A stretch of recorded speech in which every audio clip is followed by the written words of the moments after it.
Hi, maybe I'm Solisa, maybe I'm not, but you can call me Rice because that is my nickname. And welcome to my channel, or welcome back. Today's architectural review. We're gonna look over a tiny house made for a writer to finish his novel from the local project, and whom I think 11 is the architecture firm that is doing the project or has designed it. It's done now.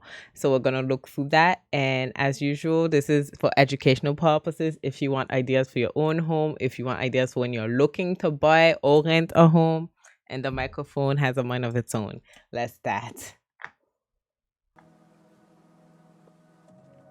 I think when architecture is particularly beautiful is when it becomes the sort of art of living, like it is the perfect rendering of a particular lifestyle in a particular place for a particular person. My name is Thomas Bailey. I am Director and Lead Architect of Room 11 Architects, and this is the Glass House Pavilion. First things first. I don't know how to tell. Let's just watch the general plan, because if you're not, if you haven't studied architecture, I'm going to say in general, because I think all architecture students around the world have studies. When you see this, you absolutely think of like Miss Van der Rohe Pavilion in Barcelona, like the Barcelona Pavilion. And in case you're not in architecture, I will quickly show you what it looks like. I have it tabbed already, and it looks like this. Maybe it's a bad picture, but it's just like glass all around and then like materials on the side. And it's the fence, and it's fine to have a concrete reference, but this is a very famous architectural reference in building, etc. But no one lives in here. But this is as a house and nature. It's like more of, I think the wall materials aren't there. It's more of a core. It's more of a core inside, solid. Because Miss Van der Rohe, let's go and plan. It's like this, if this is better. It has its little like walls like this, and it's like rectangular, but elongated. And this is more so a thick rectangle. So we're more into, like so. It's more like that. And instead of having the lines like Miss Van der Rohe, like this, instead of that, forget that. And I did it that in long.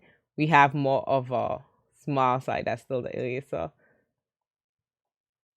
We have more of a small core, I think, as they explain. So it's different, and plus it's in nature, and it's a tiny house. Tiny house, I still feel like this is big, but I think it's because of the balcony. Because as you see, it has like a balcony inside. Has a balcony around like this. So it's bigger than it actually, like space-wise, is. But I like the landscape around it and the scenery. Is on the Tasman Peninsula.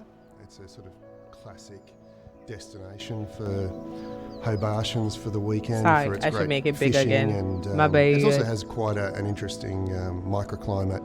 It's relatively mild, and it's a particularly fantastic place to be. And like you have the little chimney out and everything. So there's differences, but I feel like it's very poignant, the reference of it. Piece of work that I did for the same client. We discussed, and they even call it the glass house, but I know another glass house, but I can't think on who did it similar.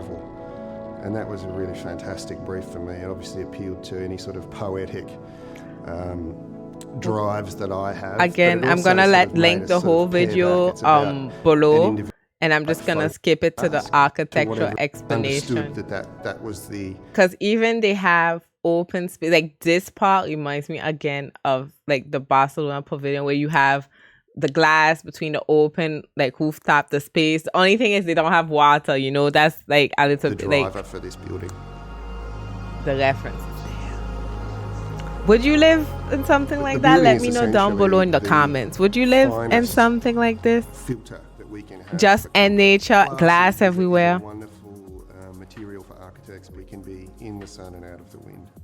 The changing of the day basically colours the experience within the. And this house tour, it's kind of funny because it's not like going on a tour. It's like showing the spaces, explaining things. So we have like, again, living space. It is filled Chimney. with We can kind of do a plan, but it's difficult. Even though it's small, it's kind of difficult. Like here's a chimney. I feel that's the chimney. If the day is beautiful, the house is beautiful. If the day is a bit moody, the house is a little bit moody. There's quite a bit of concrete here as well, which is a key part of the thermal performance. Then we've used. See, they say the concrete helps the thermal performance of the house. I didn't even think on that because they said it's in Tasmania, I think. Sorry if it's not there. I thought that's what they said from memory. But I'm like, if it gets cold, I don't know. If it gets hot, like how does the heat and the air condition, how does this house work? Like I'm not seeing much. I see the fireplace, so that means it gets cold with all that glass. This seems like a very cold house. I don't know how the heating system works. The fireplace is a very key part, and there's something beautiful and romantic about closing the building down, collecting some. People might not, this like in school, this is what they'll be talking to us about, like design, glass, see-through, relationship with exterior and interior, etc., etc. But as day-to-day people who want to like, I'll say, with things to do, go to work, clean, etc. I don't know if this house is realistic to live in. Look at all the glass you got to clean. How does it heat? You have a fireplace, so obviously it's like cold. How does it heat? Is it warm? I don't know. I don't think so. Like it's questions I'm asking myself. But it's beautiful to look at. But is it beautiful as in healthy and comfortable to live in? I feel a lot of architecture is beautiful to watch, especially like this. But is it affordable? Like some questions, like to me, that's not the intent. Like they said, this is a house for someone to finish their novel. Maybe it's inspiration, it's other situation, but it's like a design to be inspired in, and not a design to live in. Does that make sense? The sort of private facilities of the building, bathing and ablutions are all within an absolute minimum of space, but we've deliberately augmented that experience. It's black. The idea is to make that experience an extreme experience of interiority. Extreme experience interiority. Do you want to shower an extreme experience interiority? Nah, not me, boy. I'm like, I want to be comfortable. I don't want to be an extreme interiority. But again, that's the design mindset, the everything. I feel this house is beautiful to look at as a piece of art, but I feel like it's very cold, as in what it's not cold, it's cold to live in. It feels like it's very cold. Is it modern, looking pretty, contemporary? Yes. But I feel like rings in your mind and you constantly, I don't know, I feel like the kitchen is like it's like I don't know if like it's like we hoped it would be. It's I feel like it's not lit. It's like more design than home. I don't know. It could be my opinion, but it's beautiful. I'm not taking that away from it. It's gorgeous. It's pretty. But I feel like it doesn't feel like a home. And that's the end of the video. Let me know down below what's your thoughts about the house. Again, it seems beautiful. I just feel like it doesn't feel like a home. Does that make sense? But beautiful design. And for what it is, it's to inspire somebody. So maybe it's like a vacation. Like a hotel isn't normally a home. For some people, it could be. But I mean, it's not for a permanent thing. So maybe I have to have it as it's for a now and again thing. But thank you for watching until the end. Don't forget to like and comment and subscribe, please. Almost at 100. If you're watching this and we done at 100, look at that. I said almost and we done here. Amazing. Dreams come true. Bye.